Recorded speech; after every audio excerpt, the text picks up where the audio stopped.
দীর্ঘ অপেক্ষার পর অদৃশ্য অন্ধকার আর চাঁদ ভেঙে দুটুকরো হয়ে গেল। আকাশের বুকে সমগ্র মহাবিশ্ব এক বিশাল কবরস্থানে রূপ নিল। নেমে এলো এক নীরবতা, নিঃশব্দতা।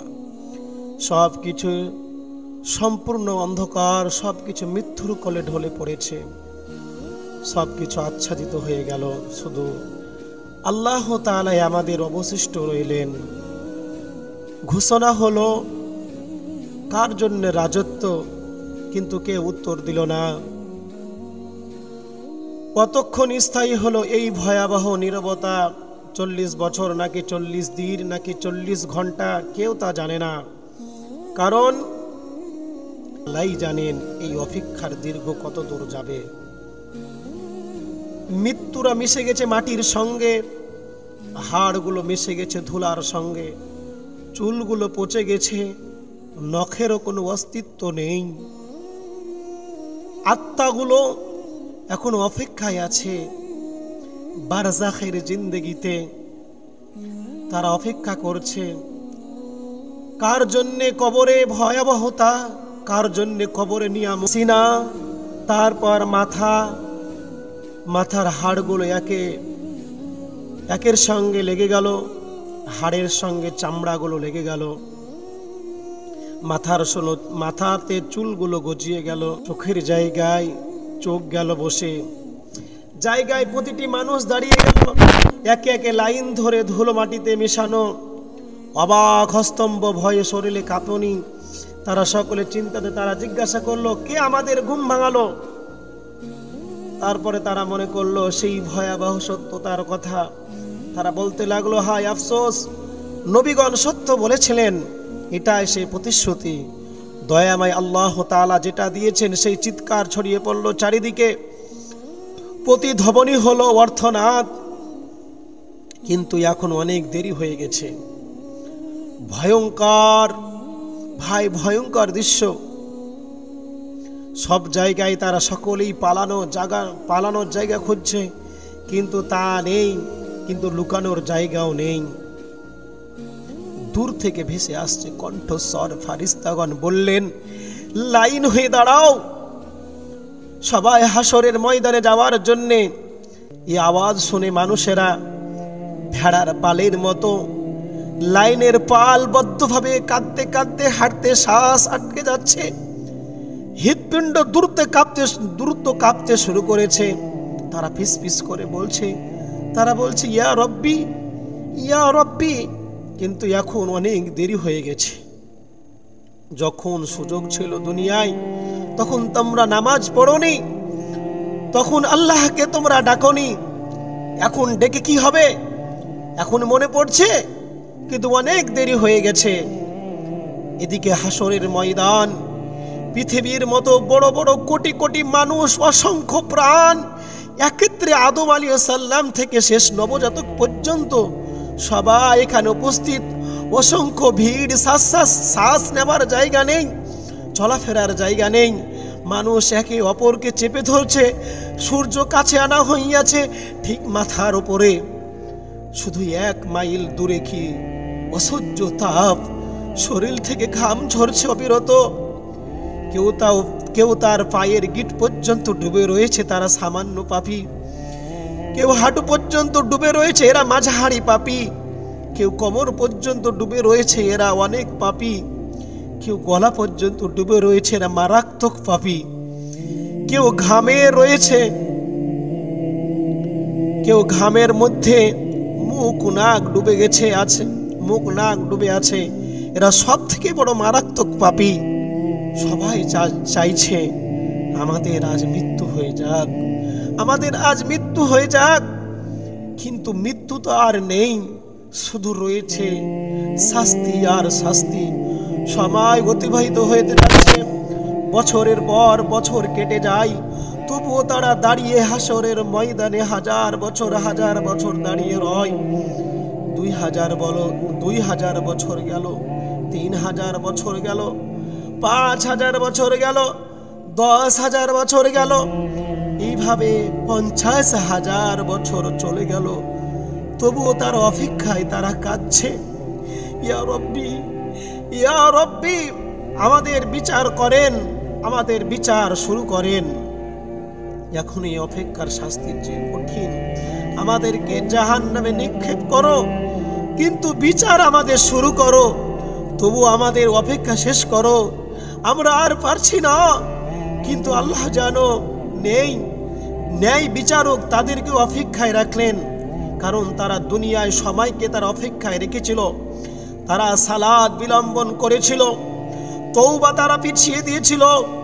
আজ তারা অপেক্ষায়, এমন সময় জাহান্নামের আগমন। হঠাৎ দূর থেকে ভয়ঙ্কর এক শব্দ ভেসে আসছে, হাজার অগ্নিগিরি বিস্ফোরক, বিস্মত হচ্ছে লক্ষ লক্ষ ভূমিকম্প একসঙ্গে হচ্ছে, শব্দ কর্মগত কান চেপে ধরছে, কিন্তু কোনো নাম নেই। শব্দ তাদের হাড় কাঁপিয়ে দিচ্ছে, ঢুকে যাচ্ছে কানের ভিতরে। তাদের দূর থেকে দেখা দিল জাহান্নাম, ভয়ঙ্কর জাহান্নামকে 40,000 শিকল দিয়ে বাঁধা, প্রত্যেক শিকলে 70,000 ফারিস্তা টেনে আনছে। জাহান্নাম যেন জীবন্ত দানব, রাগান্বিত, ক্ষুধার্ত। জাহান্নাম যাবে মানুষকে দেখে, জাহান্নাম ছুটে আসছে মানুষকে দেখে, আরো দূরতে ছুটে আসছে। শিকলগুলো ধরে আছে ফারিস্তারা, অনেক কষ্ট করে তারা ধরে রয়েছে, গর্জে উঠছে, মানুষকে শুধু খেতে চায়। সে হাসরের মাঠের দিকে ক্রোধে ক্রোধে তারা ছুটে আসছে, ধরে রাখা যায় না। হঠাৎ ভিতর থেকে বের হলো এক অগ্নিপিণ্ড, একটি মোটা পাহাড়ের মতন আকৃতি, জ্বলন্ত দাউ দাউ আগুন বিদ্যুতের গতিতে হাসরের ময়দানে ছুটে এলো। কয়েক সেকেন্ডের মধ্যে মানুষের কাছে পৌঁছে গেল। সে আগুন দেখে মানুষ পাগল হয়ে গেল, তারা দৌড়াতে লাগলো, কিন্তু কোথাও জায়গা নেই, কোথাও জায়গা নেই। তারা যাবে কোথায়? যেখানে যায় সেখানেই আগুন, যেখানে লুকাতে যায় সেখানেই আগুন। মাটি ফেলে তারা ধুকতে চায়, মাটি তাদেরকে ছুঁড়ে ফেলে দেয়। কয়েক সেকেন্ড বাকি, এর মধ্যেই কয়েক সেকেন্ডের ভিতরেই পুড়িয়ে ফেলা হলো হাসরের ময়দান। কোটি কোটি মানুষ ছাই হয়ে যাবে। শেষ মুহূর্তে আসমান থেকে নূরের ঝলক নিয়ে আসবেন জিবরাইল আলাইহিস সালাম। তার হাতে একটি ছোট্ট পাত্র, ভেতরে স্বচ্ছ এক তরল পানি। তিনি সেই তরল পানি ঢেলে দিলেন অগ্নিখণ্ডের ভিতরে। সঙ্গে সঙ্গে উঠল ঘন বাষ্প, আগুন তৎক্ষণাৎ নিভে গেল। ফলে বরফের শীতল পাহাড় তৈরি হলো। প্রাণ ফিরে পেল কোটি কোটি মানুষ। এক মুহূর্তে শ্বাস নিল, যেন তারা বেঁচে গেল। কিন্তু এটা শেষ রক্ষা নয়। মানুষ হত অবাক হয়ে জিজ্ঞাসা করলো, এটা কি তরল পানি ছিল? কিভাবে এত ভীত করা, এত ভয়ঙ্কর আগুন নিভে গেল? তখন জিবরাইল আলাইহিস সালাম বললেন, এটা ছিল তোমাদের সেই চোখের পানি। দুনিয়ায় চোখের জল তোমরা যেটা ফেলেছিলে, রাতের বেলায় সালাত পড়ে আল্লাহর জন্য কেঁদেছিলে, আল্লাহর ভয়ে আল্লাহর জন্য একে অপরকে ভালোবেসেছিলে, নিজের গুনাহের জন্য অনুচরণায় কান্না করেছিলে, কোরআন পড়তে গিয়ে তুমি কান্না করেছিলে, পিতা মাতার দোয়ার জন্য তুমি চোখের অশ্রু ঝরিয়েছিলে। সেই হচ্ছে এটাই পবিত্র পানি।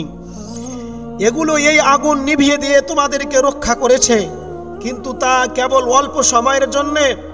তখন মুমিনরা আনন্দে কেঁদে বলবেন, আলহামদুলিল্লাহ, আলহামদুলিল্লাহ। আর কাফেররা ভয়ে কাঁপবে আরো বেশি। তার কারণ হচ্ছে তাদের অশ্রু দুনিয়াতে রাখেনি। তারা দুনিয়াতে মানুষের চোখ থেকে অশ্রু তারা নিজেরাই ঝরিয়েছে। রক্ষা করার কেউ নেই।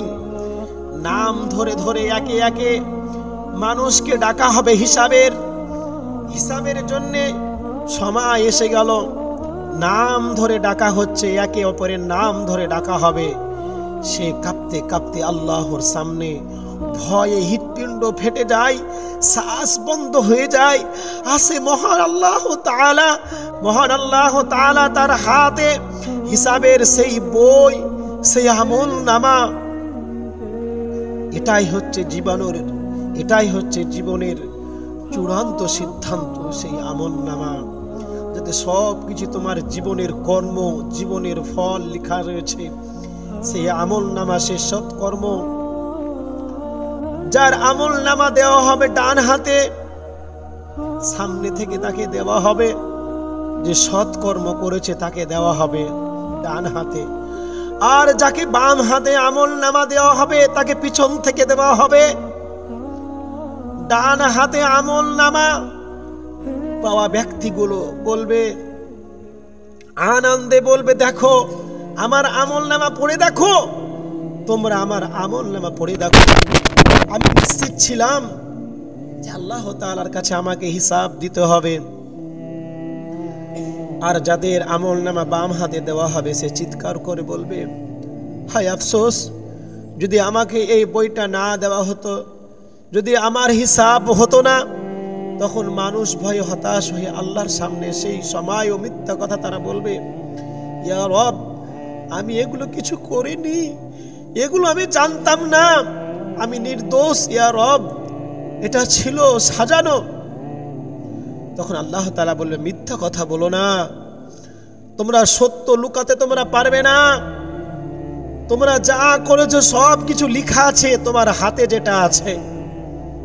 তখন হঠাৎ করে মানুষের মুখে সিল মেরে দেওয়া হবে, মানুষের মুখগুলোকে বন্ধ করে দেওয়া হবে, মানুষের হাত কথা বলতে শুরু করবে, মুখ নেই কিন্তু হাত তার বিপক্ষে সাক্ষ্য দিবে, মাথায় কথা বলবে, পায়ে কথা বলবে, হাত বলবে এ হাত আমাকে চুরির কাজে ব্যবহার করেছে, পা বলবে যে আমাকে খারাপ কাজে নিয়ে গেছে, চোখ বলবে যে আমাকে আমাকে কোনোদিন ভালো কিছু দেখায়নি, আমাকে সব সময় খারাপ কিছু দেখিয়েছে, পা বলবে আমাকে কোনোদিন মসজিদে নিয়ে যায়নি, কান বলবে যে আমাকে কোনোদিন সে ভালো কিছু শোনায়নি, আমাকে যা কিছু শুনিয়েছে হারাম কিছু শুনিয়েছে। মানুষ হতবাক হয়ে গিয়ে নিজের অঙ্গ প্রত্যঙ্গকে তাদেরকে বলবে, হায় আফসোস, আজ তোমরা নিজেরাই আমাকে তোমরা ধোঁকা দিচ্ছ, নিজের চামড়াগুলো আমাকে তোমরা ধোঁকা দিচ্ছ, তোমরা কেন আমার বিরুদ্ধে সাক্ষ্য দিলে? আল্লাহ যিনি সব কিছু কথা বলান, এভাবে সত্য প্রকাশ হয়ে গেল পুরাপুরি। তুই আর গোপন থাকবি না, তোর পাপ আর গোপন থাকবে না, তুই যা করেছিস আল্লাহর কাছে সমস্ত কিছু হিসাব হবে। আল্লাহ তাআলা সেই সময় মানুষদেরকে, যারা জান্নাতি তাদেরকে আল্লাহ তাআলা জান্নাতে দিবেন, যারা অন্যায় অত্যাচার করেছিল এই পৃথিবীতে তাদেরকে আল্লাহ তাআলা জাহান্নামে পাঠাবেন। জাহান্নামের কঠিন ভয়াবহতা আমি কি বলে বোঝাই, জাহান্নামের সেই ভয়াবহতা নবীজি বলছেন জাহান্নামে একটি পাথর ফেলানো হয়েছে, নিক্ষেপ করা হইয়াছে। সাহাবীরা জিজ্ঞাসা করলেন, ইয়া রাসূলুল্লাহ, ইয়া হাবিবাল্লাহ, জাহান্নামের তলদাস, জাহান্নামের গভীরতা কত দূর? নবীজি বললেন, পাথরটা ফেলানো হয়েছে ৭০,০০০ বছর আগে, এই পাথরটা আজকে জাহান্নামের তলদেশে পৌঁছেছে। সুবহানাল্লাহ। এই জাহান্নামে আমাদেরকে নিক্ষেপ করা হবে। জাহান্নামে যখন যাব আমরা, জাহান্নামে গিয়ে আমাদের খাবার থাকবে না, পানি থাকবে না, আমাদেরকে শুধু শাস্তি আর শাস্তি দেওয়া হবে। কঠিন জাহান্নামের ভয়ঙ্কর আগুন আমাদেরকে সেই জায়গায় ফারিস্তারা পিটাতে পিটাতে জাহান্নামে আমাদেরকে নিক্ষেপ করে দিবে। আমাদের জন্য রাখা হবে গরম তরল পানি, আমাদের জন্য রাখা হবে গরম বমি, আমাদের জন্য রাখা হবে গরম তেল, নিকৃষ্ট নিকৃষ্ট খাবারগুলো আমাদের জন্য রাখা হবে। জাহান্নামের তলদেশে আল্লাহ তাআলার হুকুমে একটি ফল উৎপাদন হবে। সেই ফলটার নাম হচ্ছে, পবিত্র কোরআনে জাক্কুম ফল বলেছে, যার চেহারা সম্পর্কে আল্লাহ নবী বলেন এটা হবে কাঁটাযুক্ত ফল। এই ফলটা শয়তানের মাথার মতন দেখতে। মানুষ ক্ষুধার জ্বালাতে সেই ফলটা খেতে যাবে, কিন্তু মানুষ এই ফলটা খেতে গিয়ে গলায় তার আটকে যাবে। কাঁটাযুক্ত ফল মানুষ যখন খেতে যাবে তার গলায় আটকে যাবে, মানুষ পারবে না আর সামনের দিকে বার করতে, না পারবে মানুষ গিলতে। জাক্কুম ফল খাওয়ার সঙ্গে সঙ্গে তারা বলবে আমরা পানি চাই, পানি চাই। তাদেরকে সেই পানি দেখানো হবে। সেই পানির সামনে যখন তারা যাবে, পানিতে যখন তারা মুখ দিতে যাবে, সঙ্গে সঙ্গে পানির এত তাপ, এত তীক্ষ্ণ তাপে তাদের মুখের জিভগুলো ঝরে পড়ে যাবে, হাতের চামড়াগুলো ঝরে পড়ে যাবে। তারা বলবে আল্লাহ, ওগো আমার রব, তুমি আমার মরণ দিয়ে দাও, তুমি আমার মরণ দিয়ে দাও, আমি আর বাঁচতে চাই না। আল্লাহ বলবেন মানুষের মরণ একবারই হবে। এই দুনিয়া, এই জাহান্নাম তোর জন্য হচ্ছে শাস্তি, তোর একটা সেকেন্ডের জন্য তো মরণ হবে না।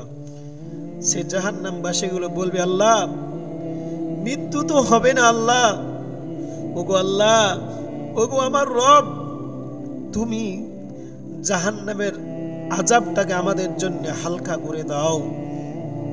আল্লাহ বলবে না, জাহান্নামের আগুন তোদের জন্য হালকা করা হবে না। জাহান্নামবাসীরা বলবে ওগো আমার রব, তাহলে আপনি আমাদেরকে মাসে একটা দিন ছুটি দেন, নাহলে সপ্তাহে একটা দিন ছুটি দেন, আর না হলে পরে আপনি আমাদেরকে কয়েক ঘন্টা আমাদের জন্য জাহান্নামের আগুনের তাপটা আমাদের জন্য নরম করে দেন। আমরা এই জাহান্নামের ভয়াবহ, জাহান্নামের কঠিন তাপ আমরা সহ্য করতে পারছি না।